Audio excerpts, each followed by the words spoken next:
Join the conversation on the most relevant issues affecting the workplace, as well as the human resource patterns being positioned to solve them on The Office. Get notifications on available job listings and advice on how to apply from featured experts in the industry every Thursday from 4:30 p.m. to 5 p.m.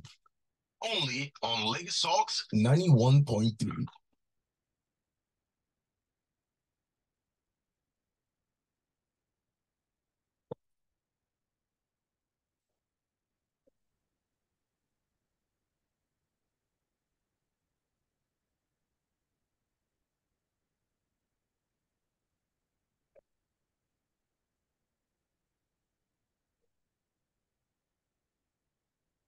Hello, sir. We're starting now. Good evening. Okay, hi, Michelle. Good evening. Yes, sir. Good evening.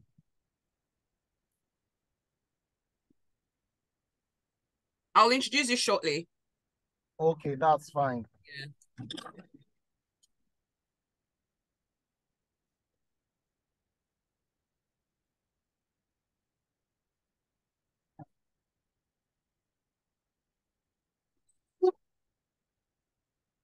Welcome to The Office. It's 91.3 Lagos Talks. Now, on The Office today, as you know, this segment is always about shedding light on problems in the office and ways to solve them, the HR patterns being positioned to solve the issues that can help our careers move to the next level.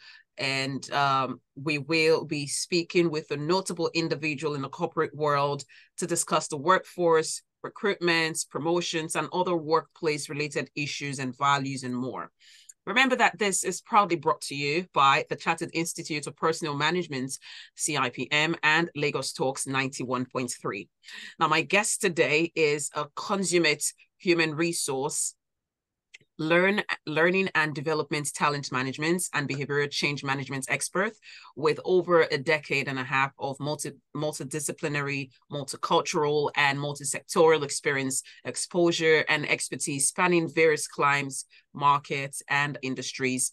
Michael is the partner people and organizations practice at the Talent Optimization Company Limited, a professional services firm offering tailor-made consulting and advisory, coaching, and capacity building and training services. He's the first Nigerian and African to be awarded the Talent Management Institute's renowned Global Talent Management Leader certification. He possesses a bachelor's degree in chemical engineering and a master's degree in public and international affairs from the Nnamdi Azikiwe University, Oka, and the University of Lagos, respectively. Michael is a member of several professional institutes and organizations, both in Nigeria and abroad, and an author and publisher of 3 transformational books. My guest today is Michael Ogu, MCIPM. Yes, he is the partner people and organization practice at Talent Optimization Company Limited. Welcome to the office, sir. Good evening. Thank you so much, Michelle. It's great to be on the show a second time. Oh, welcome back then. That's what we should say today. Now, yeah, thank you so much. All right. We'll be talking about developing workplace talents, how to develop workplace talents. First of all, would definitely ask questions, and at some point we will open up the phone lines to get our listeners to call in to ask their own questions, give their submissions or contributions, or some of their thoughts basically about workplace talents in line with the topic of today. Now, I'd like to let you know that if you're listening, you can join the conversation via Twitter at Lagos Talks 913 is the handle. You can tweet using the hashtag #TheOffice913 or call the phone lines 0809-1913-913, 0809-222-0913 or 0809-234-5913.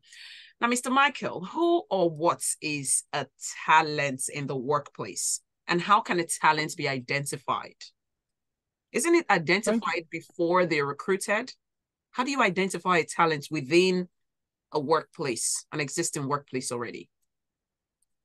Okay, thank you so much, Michelle, and good evening to our listeners. Very intriguing topic, and I must say an interesting question.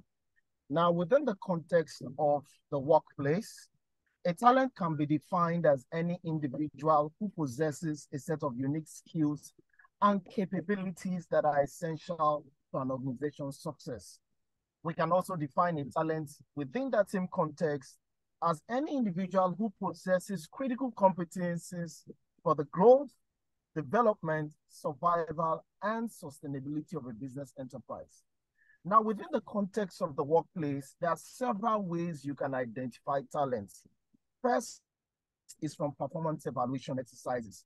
One of the outcomes of performance evaluation exercises is what you call talent briefs or talent review meetings, all right, where we get to realize people who have, exceptional accomplishments that we need to pay attention to. Also, feedback from business leaders and line managers is another way of identifying talents within the workplace.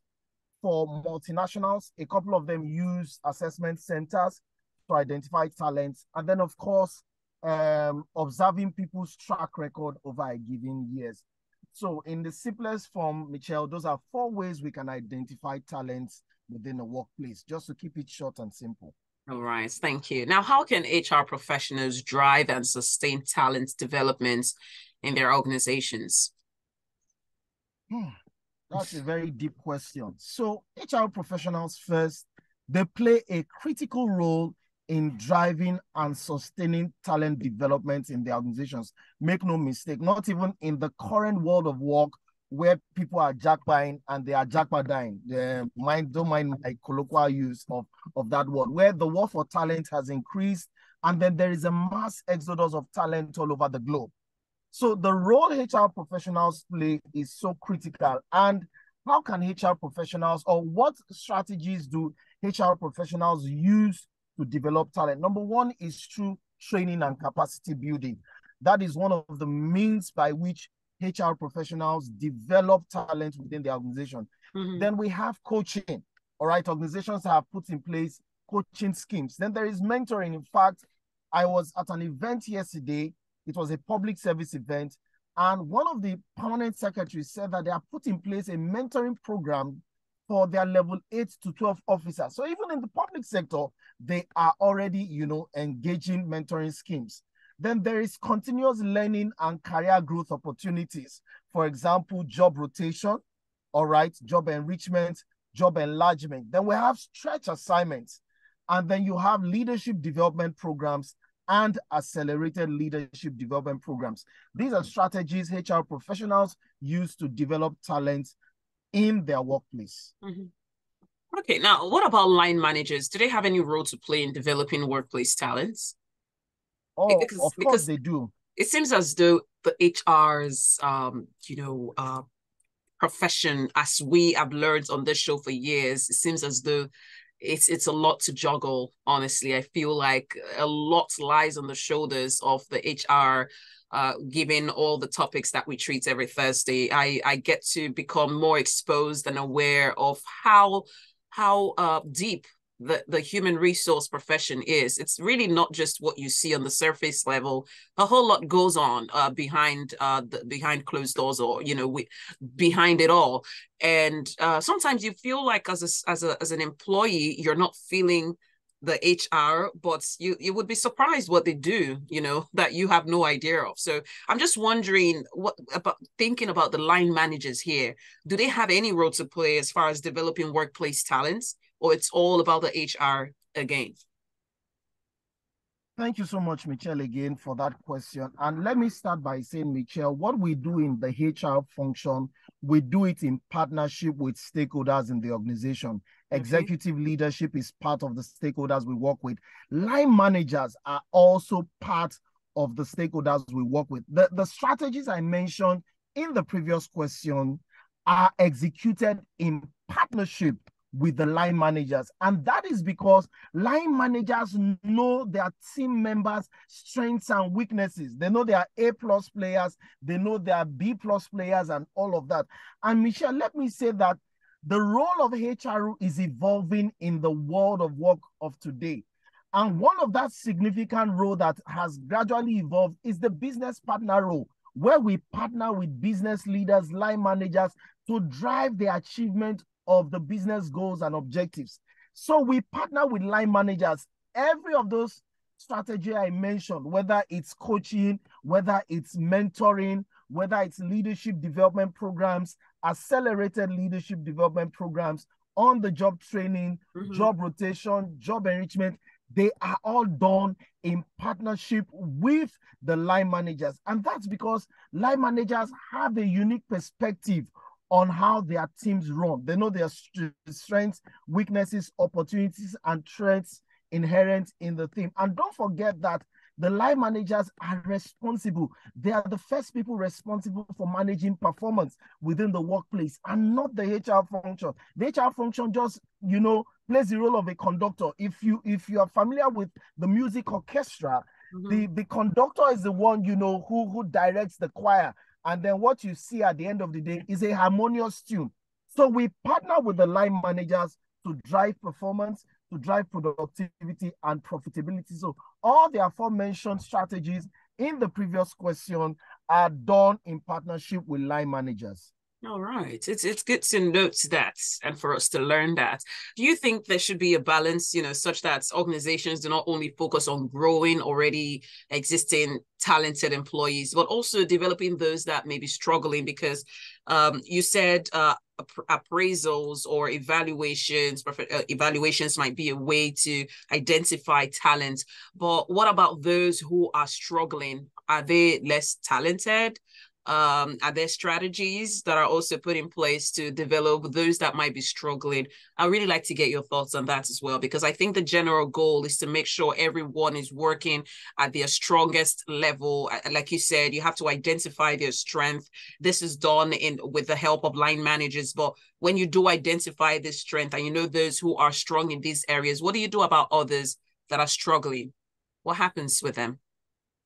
Yeah, Michelle. So my thoughts and my opinions, yes, there must be a balance between those who are high flyers, in quote, those who are performing very well, and those who are struggling.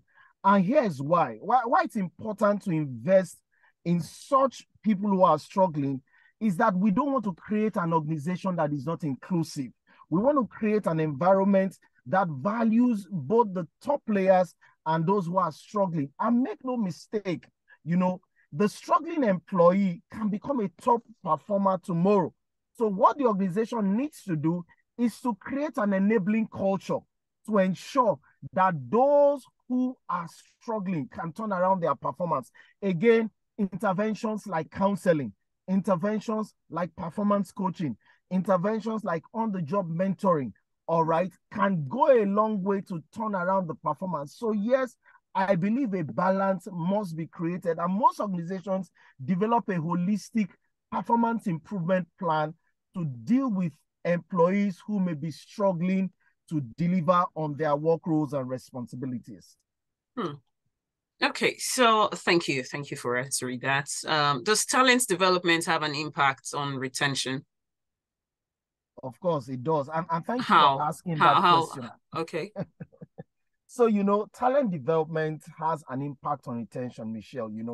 Employees are more likely to stay within an organization that provides opportunities for growth, for development, and advancement. What that does is that it creates a sense of fulfillment. It creates a sense of belonging. It creates a sense of meaning. And people can begin to see, okay, I have a future here.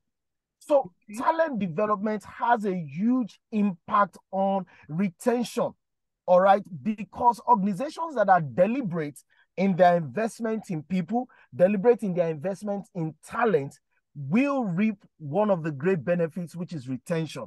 And what other way to drive retention than ensuring that the organization invests in its people, all right? So both the talented people and those who are struggling, once that conscious investment is made by the executive leadership of the organization, it will drive retention. And don't forget what I said earlier on, people will see a sense of meaning. People will see a career path, a path of progression to follow. So in summary, talent development has a significant impact on retention. But much more importantly, Michelle, the organization is the long-term beneficiary. And here's why. It helps the organization to build a pipeline of talented leaders? Those are my thoughts, Michelle. You talked about people jackbuying, or leaving the country for other jobs abroad. Are you saying that speaks to the talent retention strategies of different organizations here in Nigeria, here back home?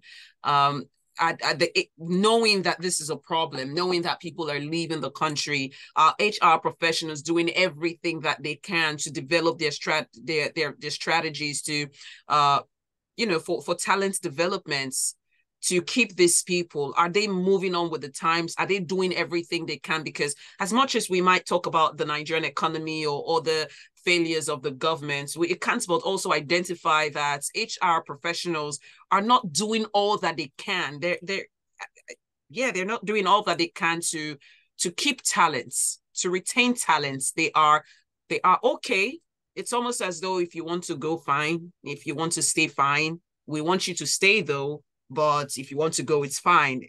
There isn't this intentional attitude or behavior to solve this problem of people leaving the country or doing everything, taking out new things out of their box, thinking out of the box, and pulling all the plugs to make sure that talents development is a major part of their goals, to make sure people are staying in their jobs or staying at their jobs. So why is that? Is it a management or executive issue? Is it less creativity from HR professionals, or it's just something that will happen anyway? It's just, you think it's just something that is bound to happen regardless of what is done? So, Michelle, I think that you have answered the question within the question. And let me state for record purposes that the global exodus of talent, which some of us know as the jackpot syndrome, all right, people will leave irregardless of whether their organization's culture is favorable or they provide talent development opportunities. Michelle, that syndrome has come to stay. People are leaving in their droves and they will continue to leave. And it's beyond an organizational issue, Michelle. It's a national issue. It's a global issue. All right. However, there was a word you used, creativity. HR professionals now need to be creative in managing the jackpot syndrome. And across the spectrum within Nigeria, a lot of organizations are now coming up with creative policies because don't forget, Michelle, talented employees drive economic growth and development, all right? But here's what some organizations are doing. First, some organizations are introducing what you call a location flexibility clause, all right, into their contracts of employment, which says that when you are leaving the country, all right, you can still remain in our employ until you get to your location. And when you get a new job, you can now decide to disengage. An organization that have adopted that policy or that clause in their employment contracts have even been able to retain some of their top talent. And this is gradually becoming the norm in the tech space, Michelle, where a lot of software developers, whether UI, UX developers, Android developers, front-end, back-end, can still continue to add value in their organizations regardless of location. So location flexibility clause. A second thing some organizations and their HR functions are doing creatively is to use design thinking to come up with their talent development initiatives, all right? And design thinking is an approach that creates processes with the end user in mind, such that the end user is part of the design process. So, Michelle, jackpot has come to stay. Some people have jackpot and some people with jackpot. Those are my thoughts, really, Michelle. It's a global issue. It's a national issue. If people want to leave, they will definitely leave. If you have a cousin tomorrow and says, you know what, I want to leave for greener pastures, even if the person was being paid well, Michelle, that person will leave. HR professionals, we just need to get more creative and then find out how we can continue to deal with the global talent war. Those are my submissions, Michelle. All right. Now, let's talk about CIPM, the Chartered Institute of Personnel Management. Is there a CIPM platform or forum where the HR community can learn more about germane people management topics such as this and be better equipped to deliver value to their organization and talents within the organization? Yes, Michelle. So we have a lot of platforms that we use to drive knowledge acquisition and reskilling of HR practitioners. At the grassroots level, which we call our chapter levels, all right, we have the monthly meetings, knowledge sharing sessions, HR clinics, case studies, etc. At the branch levels, branches have their annual conferences, and at the national level, there is the international conference and exhibition. Specifically, Lagos State branch of CIPM is having its 20th edition of its annual branch conference coming up May 2nd to 5th, 2023, which is next week. And Michelle, you'll be glad to know that there'll be 4 sessions on talent management at that conference. There's going to be a session on the hyper-competitive talent marketplace. All right, how can we deal with issues around talent attraction, engagement, and retention? There's going to be a topic on navigating the end of jobs and the critical dilemma for brain drain and the jackpot syndrome.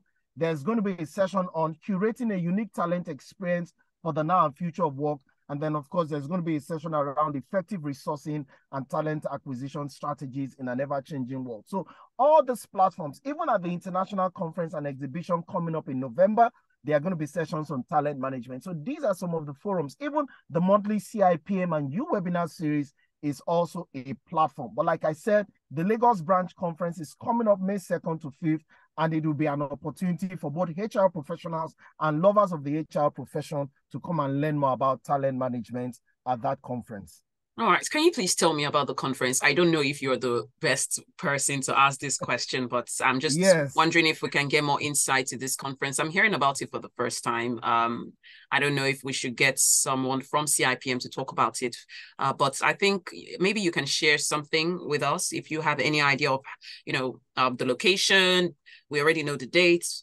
Do you have details on the location, how to sign up, the people you'd love to attend, or people that should be attending? Do you have any of these details? Please? Yes, I do, Michelle. Okay. And I have the privilege of being the General Secretary of CIPM Lagos State Branch. So I am eminently qualified to answer your question. Okay. All right. So the theme of the conference is Accelerate, Repositioning for Impact and Value. It's going to be holding at the Museum Center, Onikon, Lagos, from the 2nd to 5th of May. We expect HR professionals to attend, business leaders, C-level executives, and lovers of people management to attend.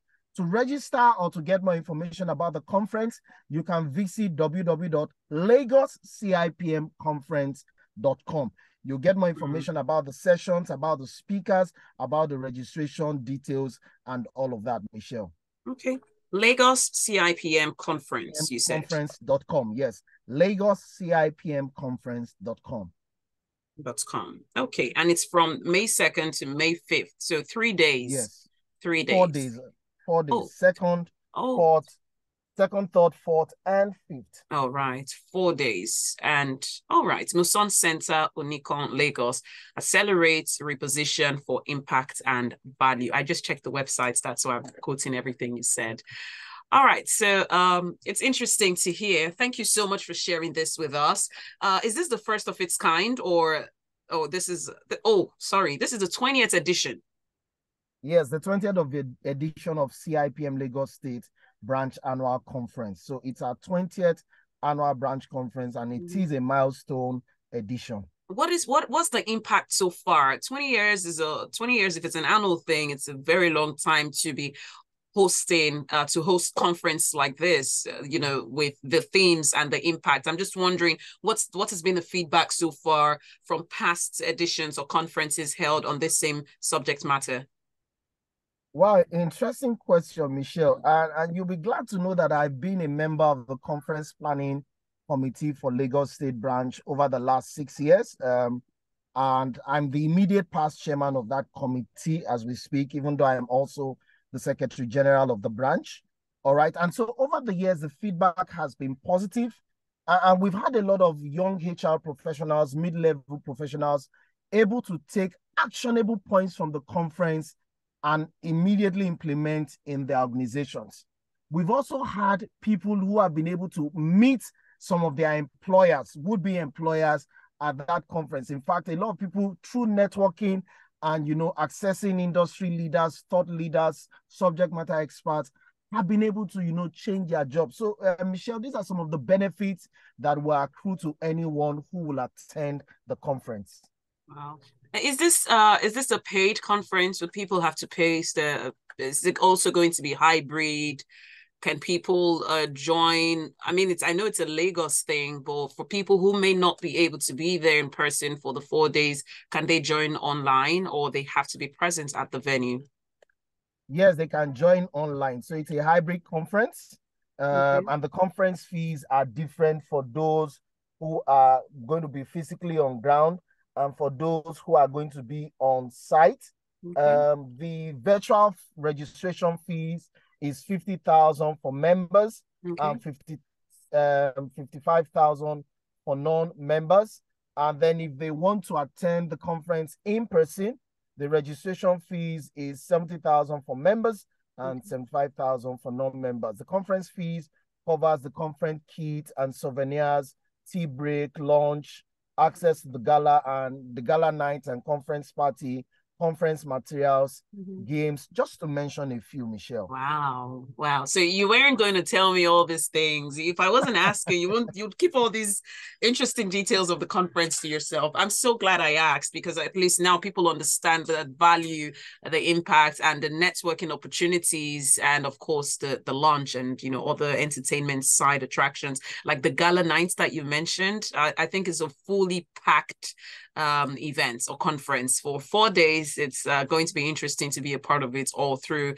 Thank you so much for sharing all of this with us. I'd like to ask if you have any last thoughts or anything you'd like to add to all that you've shared so far as regards talent retention.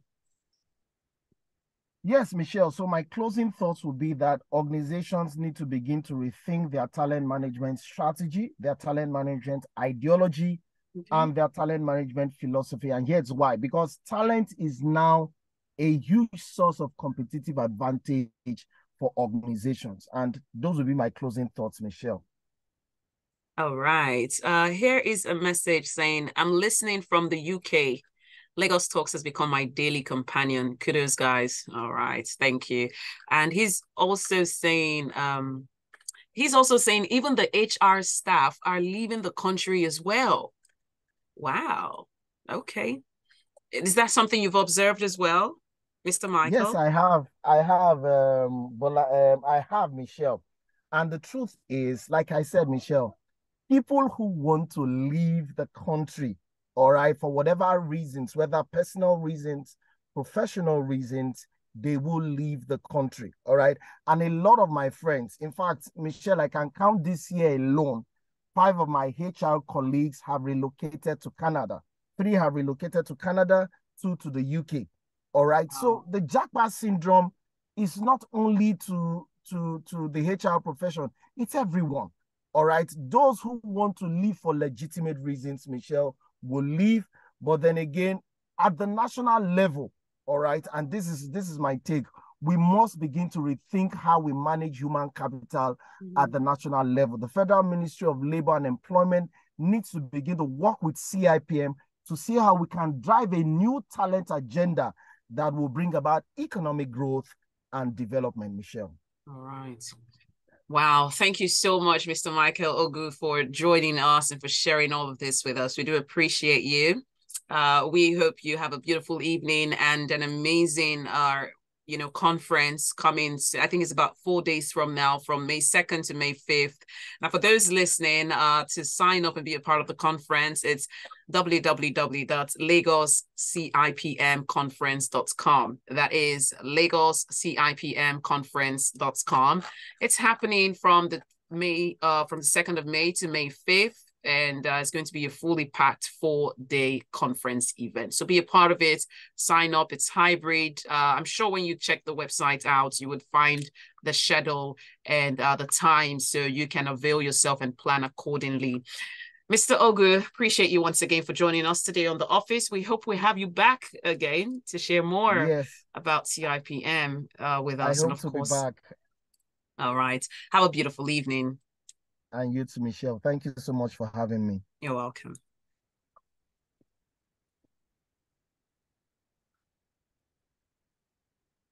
Thanks for joining us, sir. Thank you, Michelle. Bye. Bye.